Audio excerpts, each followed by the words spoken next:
Quelques nouvelles qui concernent le continent africain. Je commence par la Mauritanie, où le premier forum économique maghrébin s'est tenu lundi dernier à Nouakchott, sous le haut patronage du Premier ministre mauritanien Mohamed Salem Ould El-Béchir.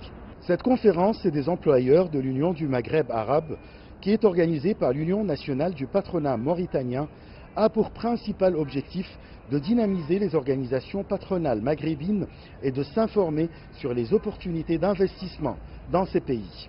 Au menu de ce forum, des exposés sur la complémentarité économique des pays de l'Union du Maghreb arabe, le climat des affaires et les opportunités d'investissement spécifiques de chaque pays maghrébin.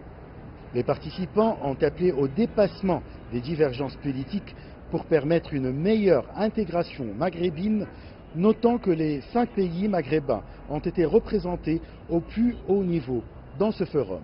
Le ministre nigérien d'État aux ressources pétrolières a déclaré lundi dernier que l'étude de faisabilité du projet de gazoduc entre le Maroc et le Nigeria a été achevée. Cette annonce a été faite par M. Emmanuel Ibe Kashiku lors du Nigeria International Petroleum Summit qui s'est tenu du 27 au 30 janvier à Abuja, la capitale nigériane.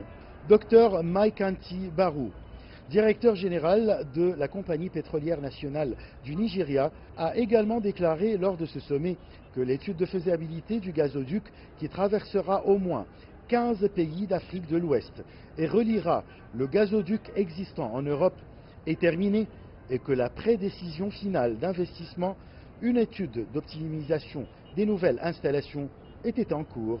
Selon lui, le gazoduc d'une longueur de 5660 km réduira le torchage du gaz au Nigeria, encouragera la diversification des ressources énergétiques du pays et boostera les industries régionales lorsqu'il sera achevé. Le Fonds arabe de développement économique et social a accordé à la Tunisie un prêt d'environ 100 millions de dollars destiné au financement de la construction de 2 barrages.